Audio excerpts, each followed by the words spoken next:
So we're going to sketch a graph now of a circle. I can tell it's a circle because the coefficients of x squared and y squared are the same. They're both 1. So as soon as you see that, you know this will be a circle. And we're going to state the coordinates of the centre and the radius. So what we're going to do is take this circle from standard form into the centre radius form. So the way we need to do that is by completing the square. Okay, and when we complete the square, I'm just going to write the rules for that here. So what we do is say for example we had a basic quadratic. What we do is we write down the first two terms. So just a quick revise of completing the square.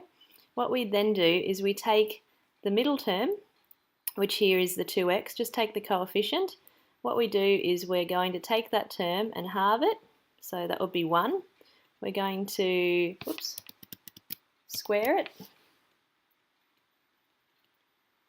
So if we take the 2, halve it is 1, square it is 1. We're then going to add it and subtract it to what we already have written down. So we're going to add the 1, take away the 1, and then what we do is we add on the rest of the equation that's remaining. So we'd have halve this, which is 1, square it, which is 1, add it, subtract it, and add on the rest, which is the plus 3.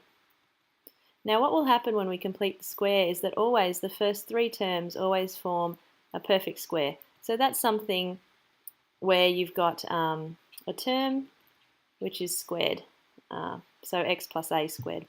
So you can see here that with this example, this is going to be x plus 1 all squared, that first part that's underlined in green. And the other part we have in blue, which would be plus 2 equals 0, like that. So we've completed the square, we've made a square out of a quadratic. Now, with something like this where you have a plus 2, there's not really anything we can do with this. We can't make it more interesting. But later on when we go into complex numbers, we'll actually see that you can do something with this. So now we're going to complete the square on this time. But we actually think about this as completing the square on the x terms and also completing the square on the y terms. And this last part is going to be that part that we call the rest. We just sort of chuck that on at the end. Okay, so what we'll do is we'll start off just by writing that down. So we're going to do CTS, completing the square, on x squared minus y squared plus 4x plus 6y minus 12 equals 0. I usually just rewrite this and just reorder it a little bit. So now I can see the middle term here, or the second term, is 4x. Take the coefficient, 4, halve it, 2. We square it, becomes 4. We add it and we subtract it. And that's basically those bits done. Okay, I'll do the next part in red. So now we're going to look at the y squared parts. We've got here a y squared and a 6y.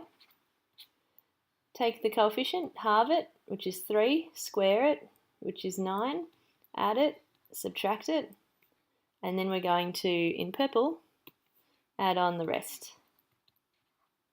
Okay.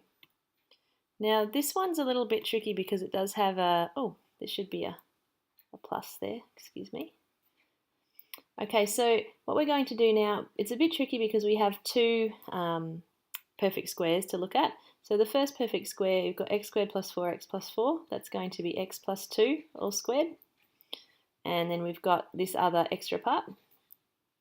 The next part, which is the red here, the first 3 red terms will be the perfect square. And that's going to be y plus 3 all squared. Because when you square the 3, you'll get the 9, and 2 lots of 3 gives you 6.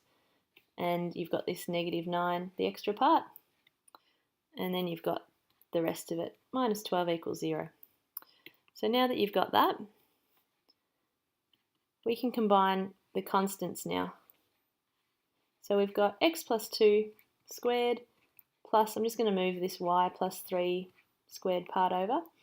Here we can combine everything together. So 4 and 9 is 13, and 12 is going to be 25, so it's going to be negative 25 equals 0.